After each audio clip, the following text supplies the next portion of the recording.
नमस्कार, मैं हूं दिव्यराज। डीवी न्यूज़ में आपका स्वागत है।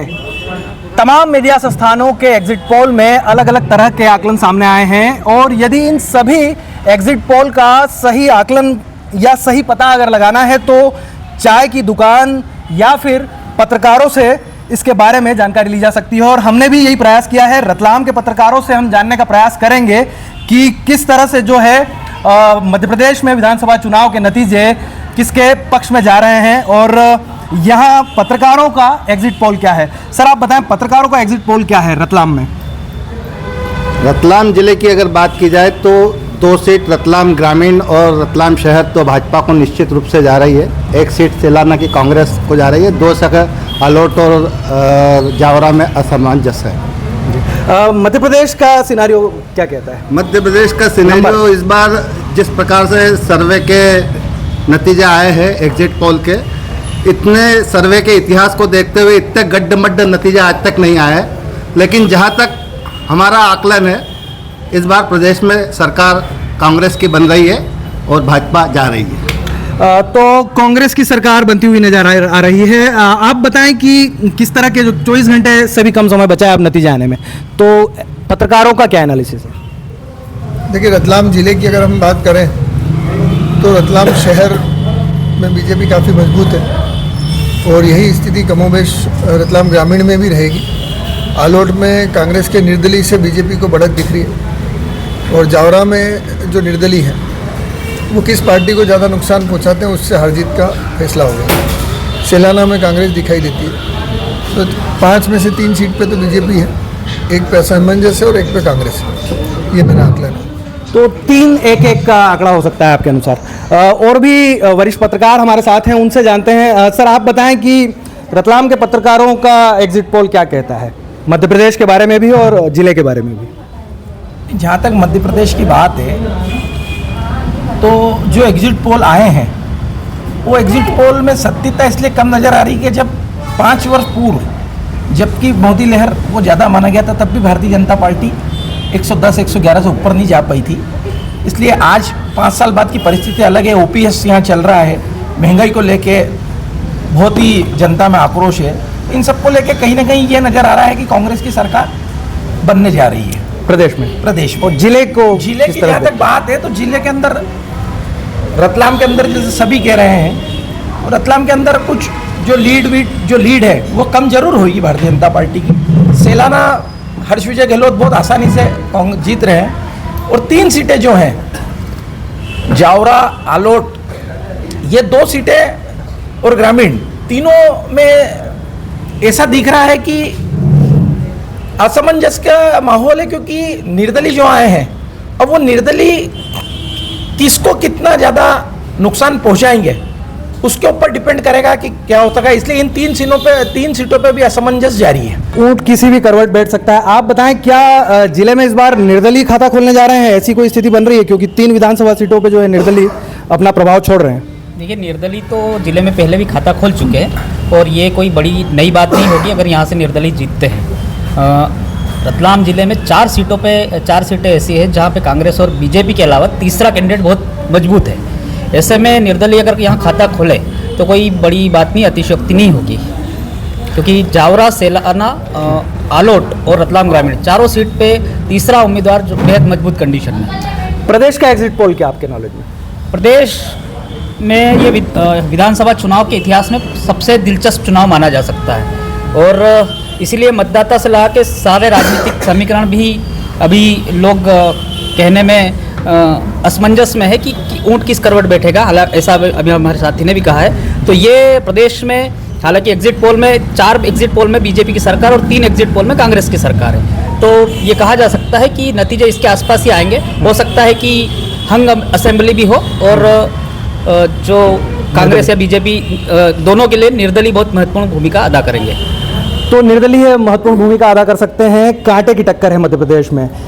जिले का गणित क्या कहता है आपकी जानकारी में? देखिए, जिले का गणित जो है इस बार का चुनाव का, क्योंकि कांग्रेस ने जो टिकट वितरण में लेट लतीफ़ी करी, फिर उसके बाद में जो कांग्रेस के कुछ विरोध का सामना करना पड़ा टिकट वितरण के बाद में, तो कहीं ना कहीं ये कांग्रेस को नुकसान पहुंचाता हुआ दिख रहा है। सेकंड चीज़ ये कि अगर जैसे आलोट विधानसभा की बात करें तो आलोट विधानसभा में एक करनी सेना परिवार उस समय पिछले चुनाव में उभर के आया था, उसे केंद्रीय मंत्री के बेटे को हराने में भूमिका निभाई थी। और जो करनी सेना परिवार था इस बार कांग्रेस से मांग कर रहा था टिकट की, पर उनको टिकट नहीं मिला और उन्होंने निर्दलीय उम्मीदवार के रूप में जावरा में अपना उतारा।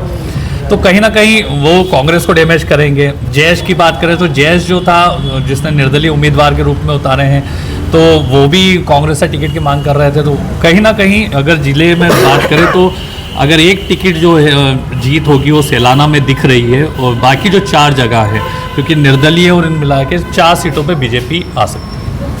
तो 4-1 का आंकड़ा रह सकता है। आप बताएं कि मध्य प्रदेश में जो है पत्रकारों का एग्जिट पोल क्या बोल रहा है, और जिले की भी उसके बारे में थोड़ा बताएं। मध्य प्रदेश का मेरा मानना है कि इस बार MY फैक्टर, जो महिलाएं हैं, जो यूथ है, वो फैक्टर काम कर गए बीजेपी के लिए। तो ऐसे में बीजेपी करीब 120 से 125 मैक्सिमम 120 से 125 तक सीटें तक के बीजेपी आराम से आ जाएगी यहाँ पे, क्योंकि जो 78 जो सीटें हैं लोक विधानसभा की, उसमें महिलाओं का वोटिंग परसेंट बढ़ा है। तो ये वही वोट बैंक है जो कहीं ना कहीं जो लाडली बहना है उन लोगों ने बीजेपी को वोट किया है। तो ऐसे में आसानी से, जो हालांकि जो ट्रेंड कर गए थे अभी 2 दिन पहले, हम देख रहे थे कि जो एग्जिट पोल आए हैं कि 141 या 161, तो उतना तो नहीं आएगी बीजेपी, लेकिन हाँ 120-125 तक के आराम से बीजेपी आ सकती है।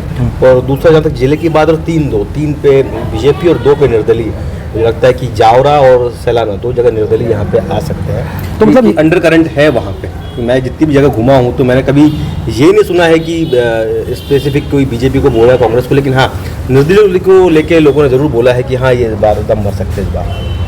तो 2 निर्दलीय जो है जिले से आ सकते हैं, इस तरह का आकलन हमारे पत्रकार साथी ने बताया है। आप बताएं कि निर्दलीय किस तरह से जो है प्रदेश में सरकार बनाने में भूमिका अदा कर सकते हैं, और जिले में भी क्या निर्दलीय अपना खाता खोलेंगे?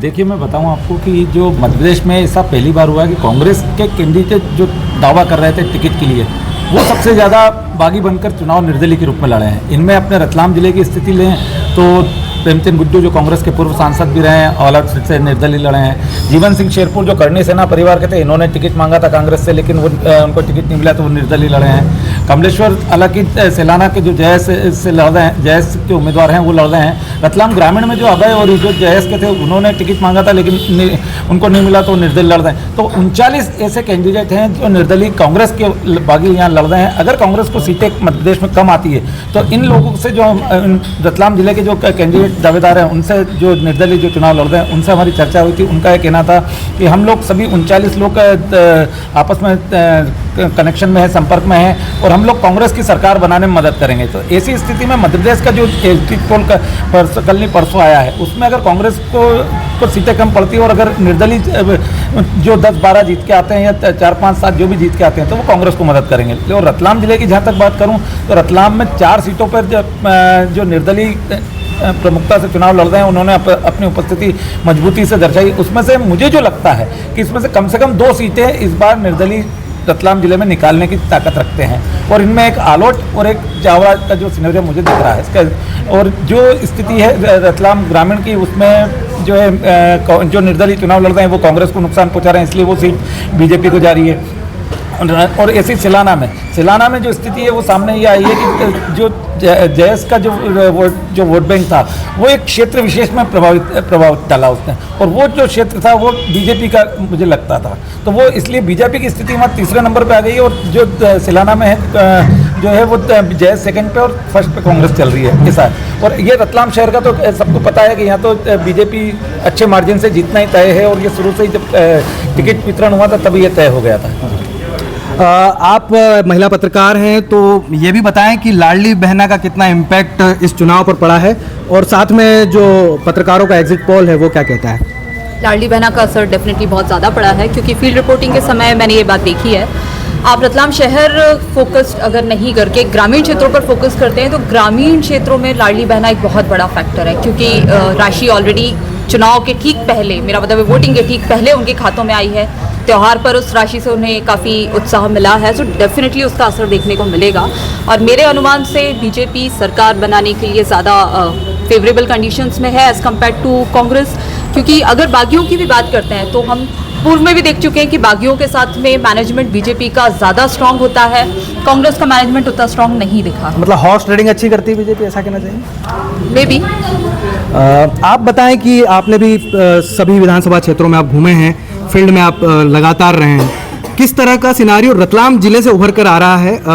खासकर अगर निर्दलियों के बारे में इतनी सारी बात हो रही है तो आपका आकलन क्या कहता है? देखिए, सिर्फ रतलाम की नहीं बात करें, मध्य प्रदेश की बात करें तो हर जगह से ये चीज़ देखने में आ रही है कि इस बार जो है निर्दलीय और बागियों ने जो है पूरी तरह से जो इनके खेल बिगाड़ने की कोशिश की है, दोनों ही दलों के। दूसरी बात हम करें कि अलग अलग फैक्टर हैं। देखिए, जो एग्जिट पोल है उनने अपना नतीजे दे दिए हैं, लेकिन वो भी देखिए किस तरीके से खड़ा सिक्का है, ऊँट किस करोड़ बैठेगा वो भी नहीं बता पाए। यानी मतदाता कितना चालाक रहा, किस मतलब समझदारी से जो है उन्होंने अपने जवाब दिए होंगे कि जो मन था वो खुल करके उन्होंने सामने नहीं रखा है। देखिए, मुद्दे 2-3 थे, लाडली बहना भी था तो वो कितना असर करता है, ओपीएस था वो कितना असर करता है, और जो दोनों ही दल हैं वो अपने अपने माइंडसेट के लोगों के पास किस तरीके से किस तह तक पहुंच पाते हैं, ये अब ये कहना मुश्किल है, क्योंकि जिस तरीके से एग्जिट पोल भी नहीं बता पाया तो ये कहना मुश्किल है। लेकिन फिलहाल जो रतलाम में बात करें तो 3-2 की जो है सामने आता है कि 3-2 का जो आंकड़ा आएगा विधानसभाओं में, कांग्रेस 2 और 3 बीजेपी। और उसके अलावा प्रदेश की बात करें तो देखिए, सरकार बनती भी अगर कांग्रेस की तो कहीं ना कहीं एक तैयारी भी शुरू हो गई कि किस तरीके से जो है निर्दलीय है उनसे मेल मिलाप की बात शुरू हो गई है, तो लगता है कि बीजेपी सरकार खींच भी सकती है। तो ये थे रतलाम के पत्रकार जिनसे हमने जानने की कोशिश की कि किस तरह से जो है मध्य प्रदेश में चुनाव परिणाम आने वाले हैं, और सभी से बातचीत के दौरान और सभी एग्जिट पोल का यदि हम समीक्षा के बाद अगर किसी आकलन पर पहुंचे हैं तो वह यही है कि मध्य प्रदेश में कांटे की टक्कर है और निर्दलीय सरकार बनाने में अहम भूमिका निभाएंगे। Divyaraj Singh Rathore, DV news, Ratlam.